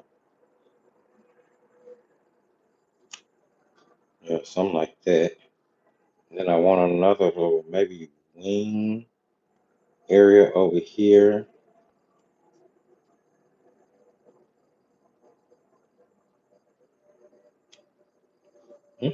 Yeah, I'm not really worried about that one. I think I kind of like that. Do I want? Let me see if I have another little small something. I need something really tiny. Oh, here, let's do this leaf. Like all of these little stamps are come in those little packs, like for $5 or something. Michaels. And you can make your own pattern papers, as you guys know I do all the time. You don't have to buy pattern paper, you can make your own.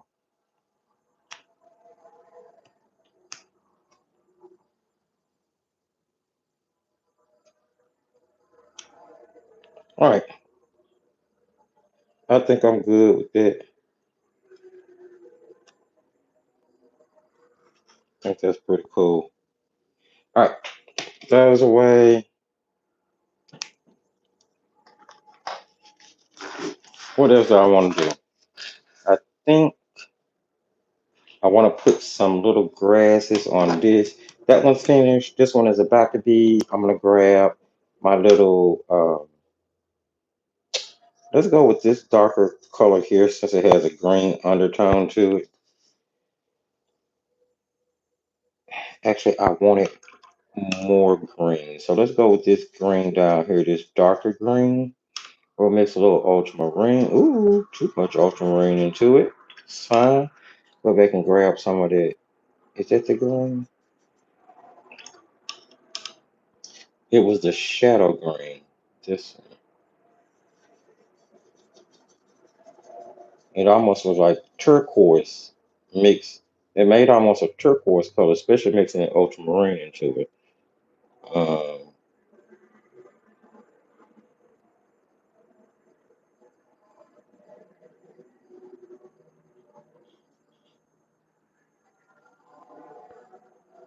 and I'm not even trying to make trees that make sense.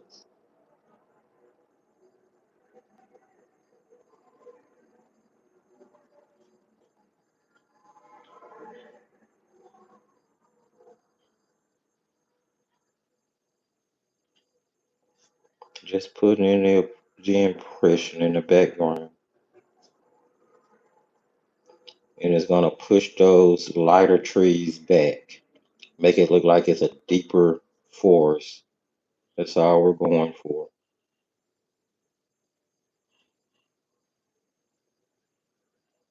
That's all that's going to do.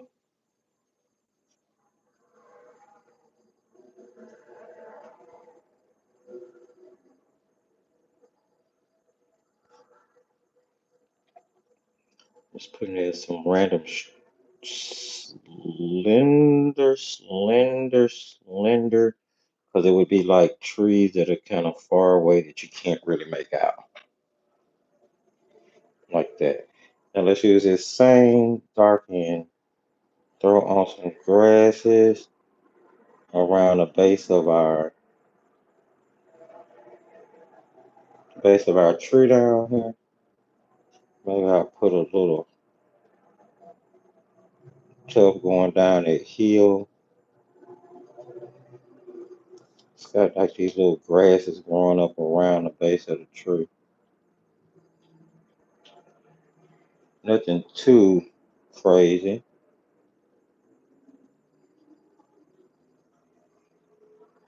Let's see. And then maybe there's a few growing off the bottom here too. Why not? Just to kind of frame it in a little bit more and just kind of make them get smaller as it comes towards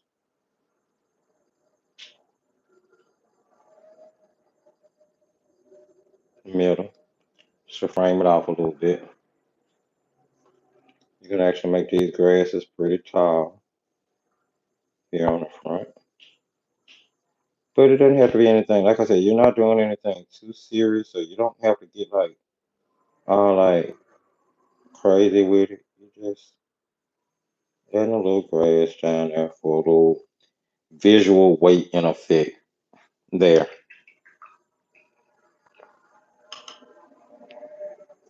There's that one.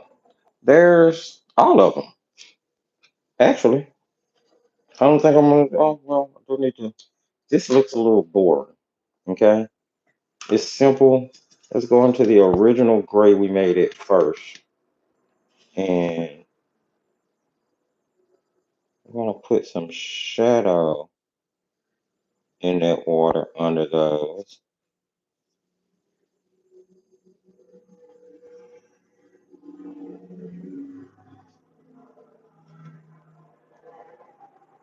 Kind of paint them almost upside down, a little watery, just to get some shadow in. Each one of them would have a little reflection coming down from it. I'm going to divide that off a little bit more in a minute when we get to the white gel pen portion of this one. Of course, you would have shadow from your big one.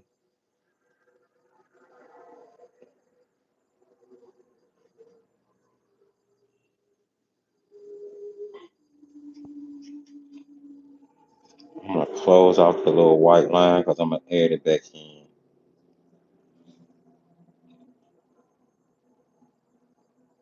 Here, we're painting silhouetted stuff, so you might as well say that's a little.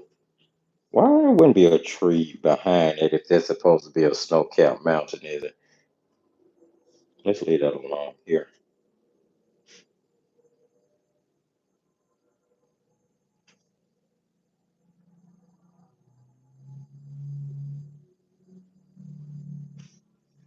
There. Add a little bit more interest to that color today. Do we need some back here? I think we need some back here too. In the distance.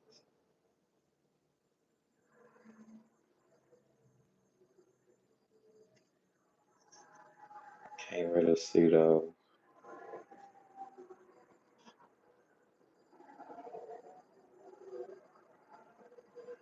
Yeah. All right. There you have it. There are some pretty cool bookmarks. Let me grab.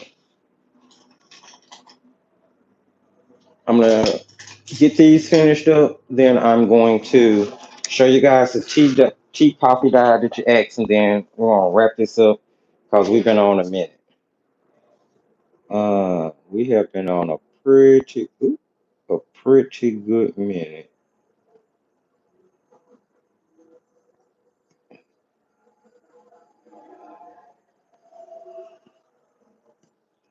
And I think it's about time for me to let you guys go. This has been super fun.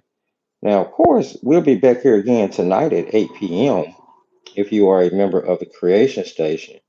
And we're going to be doing ATCs with aqua bricks. And we're just going to be painting stuff. Maybe we'll work on some journaling spots, but we're going to be using aqua bricks, something I haven't used in a while.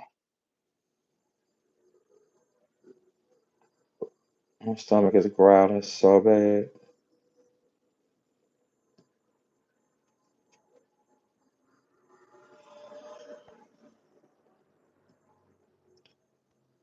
When this tape come off, you guys are gonna be like, "Oh wow, okay, I see what you were doing."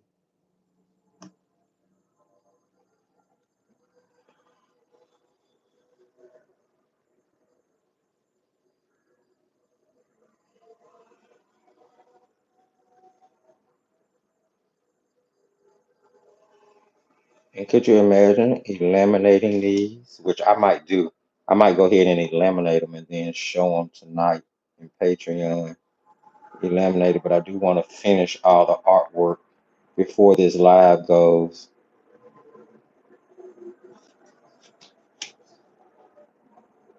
These are some pretty cool bookmarks, I have to admit. Turned out so much better than I thought they were going to.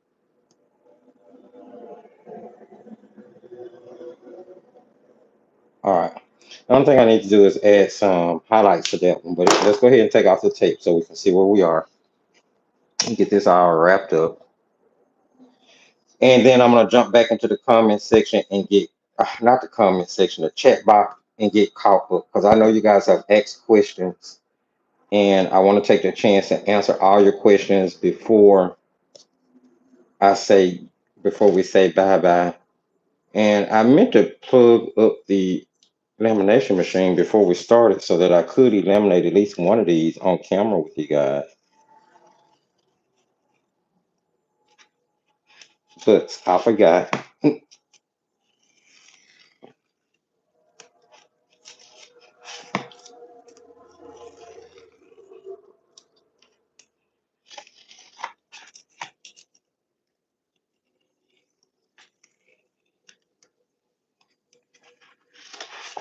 All right, and there we have 4 different bookmarks. And basically, I'm going to put this on, I'm gonna cut these out, lay them in the lamination sheet, laminate them, and then cut them out with like a eighth of an inch, no, not even an eighth of an inch, like a 16th inch of a border on each side with just a little plastic left, because I don't want them to unravel. Now here I want to put on some, oh, these turned out pretty decent. I'm using a white gel pen just to put water lines between the rock and the shadow because the water would be touching the bottom of those rocks and you would get a water line. Okay. And then I kind of want to put some ripples in. So we'll go back and forth with just a few ripples. Since it is rocks, it would be making the water kind of ripple and run, right? Bigger at the front, smaller at the back. Same concept no matter what you're doing. Yeah, I think that's nice. Nice, simple little, rocky water scene.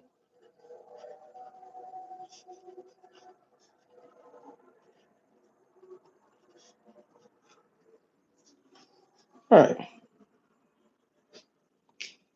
And once those are cut out, they'll all be nice and they'll all be fine inside a jar. Okay. All right, let's move this out the way. I have got, you guys should see my studio. I've got products all over the place. And I need my cutter. Let's move these. And we are going to go ahead and put these big babies down right quick. That way, once I get off of here, I can just go ahead and put them through the lamination machine and have them cut up right away. Where is my button? I got stuff all over the place right now. I'm trying to keep organized so that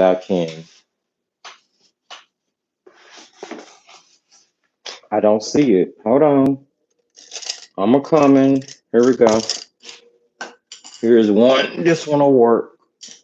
Yeah, I'm gonna clean my studio up again, especially in my work area before we get around to tonight's Creation Station Live and I just use a butter knife, the dull end of a butter knife to tear the paper off my blocks. It works just fine. Doesn't require any like fancy tool or anything. And then there you got a sheet ready to go for next time. She may end up painting on tonight. I don't know. All I know is we're using the aqua bricks and we're going to be painting. We're going to be doing something fun like this. All right, let's get these cut down real quick.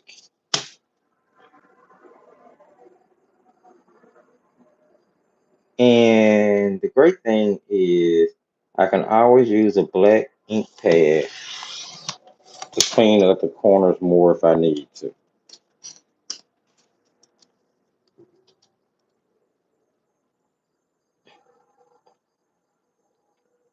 I didn't do the greatest job of keeping it straight, did I? Right there. Look at that. It's cute.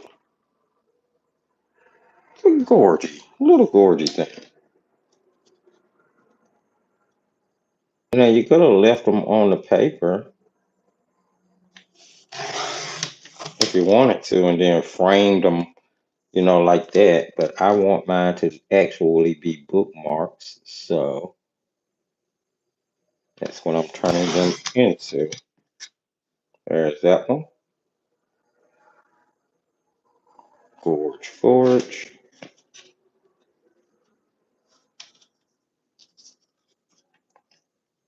It's amazing, right?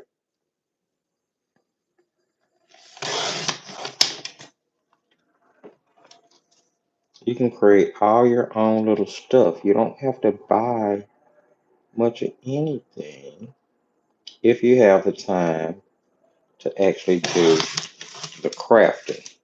That's the thing, though. You have to have the time to do the crafting. You have to have the time.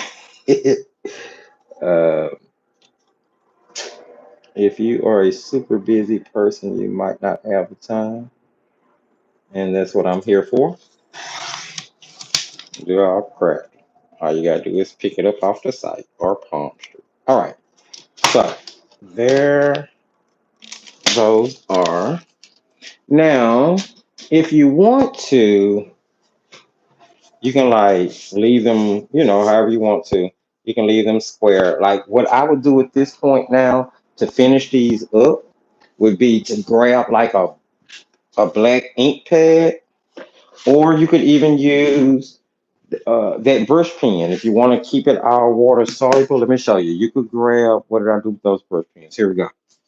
Grab that black brush pen, real brush pen that you were working with, because what I want to do at this point is make the cut edge look go away. When you cut down paper, it has that white, the inside of the paper itself is white, right? The core, your paper core is white. So once you cut paper, that core is exposed and you can see the whiteness, which gives all of your projects this like cutout effect look. Now, if you want to get rid of that cutout effect look, I'm going to show you your trick to do it. First, I'm cleaning up all the glue off this page from where it was on the block. Okay, so I don't want any of it to obstruct what I'm about to do. Now you can take the end of your brush pen and you are going to color that white to get rid of that cut look edge.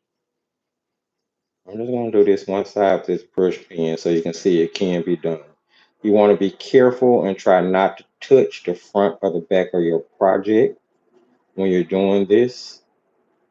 Depending on what you've painted, you might not want to get that black ink on that project, which is happening back here as you can see, but I'm not really worried about that. I just want you to see that you can cover that, or you could use like a black alcohol marker. A black alcohol marker will work great to cover that as well. Or you can use an ink pad,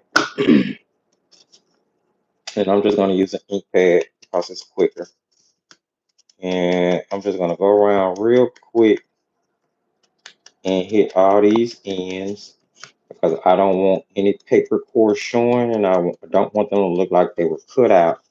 I want it to look like it was made just like that with the bleed going all the way to the end of the paper.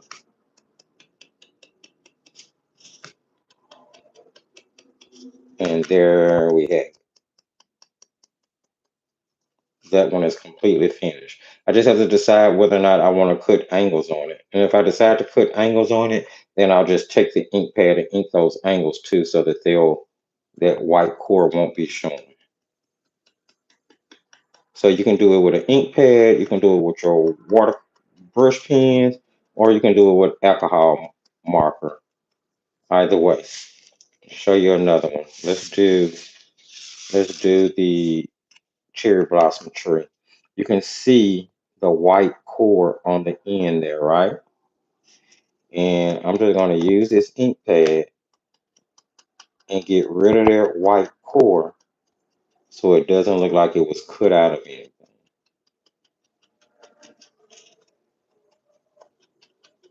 And these are the little details that matter, especially if you make this type of stuff to sell. If you do like craft fairs or art fairs or art expos, and you sell stuff like watercolor bookmarks and ATCs, little tricks like this will help make your projects look that much more professional and that much more expensive.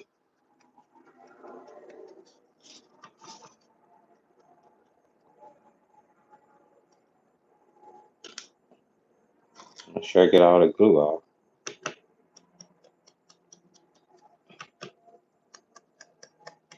And then just like that, I have another bookmark that looks like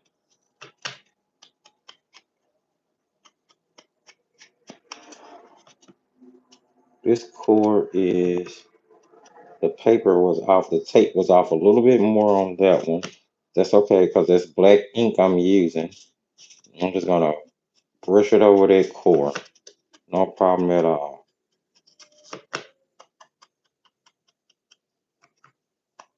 And there, see that? Nice, gorgeous. So definitely give something like this a try, friends. It's a lot of fun. A lot of fun. And that's pretty much gonna wrap up what we were working on today. I'm gonna check the chat one last time, and then we're gonna go ahead and get out of here so that I can get ready for Palm Street later tonight. Palm Street, um, Patreon later tonight in the creation station and figure out what we're going to be creating over there tonight. If you are already here watching with the chat and you haven't already, don't forget to sprinkle a little love and give the video a thumbs up. Please feel free to share. Maybe someone else would love to see, um, have fun creating bookmarks or get some bookmark ideas or see some of the ideas we've worked with today. If you are a member of the Creation Station, don't forget that tonight at 8 p.m. Central Standard Time, we will have our regularly scheduled Creation Station live. No, the link for it is not up yet, but of course, you guys already know it'll be up before 8. It'll be up before 8. I meant to put it out this morning and just forgot.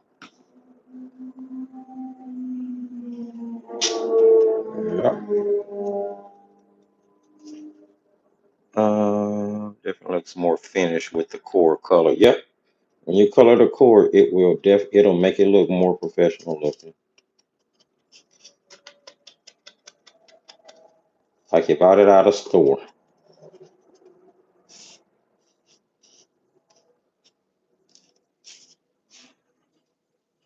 Oh, these are nice. I always have one that I like less than the others. Like I like this one less than the other three. But nonetheless, all four of them turned out pretty nice. I'm pretty happy with the mask making bookmark project that happened today. We'll have another mask making bookmark project, trust me. Because like I said, all of these are being made for um and then these will also be really nice to stuff inside the monthly giveaway envelopes for the mailing club too. Could you imagine getting your cute little bookmark handmade for you, along with like artist ATCs and stickers? I love stuff like this. All right, there we have it. That's gonna wrap everything up, friends.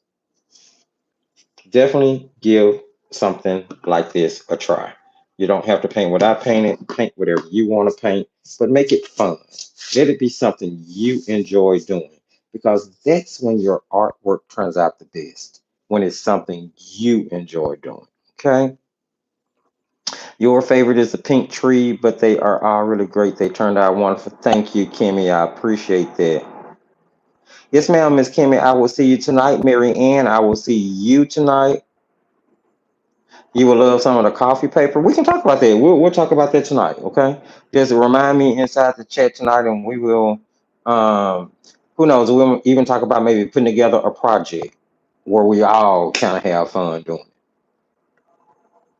You like snail mail? Yeah, we're getting a snail mail club started. We're getting a snail mail club started. We're going to talk about that some more tonight as well. All right, friends. If you're not a member of Patreon, like I said, hit the Patreon link in the video description. Go check out the creation station, see if it's something you would like to join. If you are, I'll see you tonight at 8 p.m. If you are not, I will see you right back here Wednesday at 10 a.m. Central Standard Time here on YouTube for our our water soluble Wednesday pre-recorded release. And we're gonna have some fun in that video as well. All right, friends. Until then, remember as I tell you at the end of every single video, just keep creating.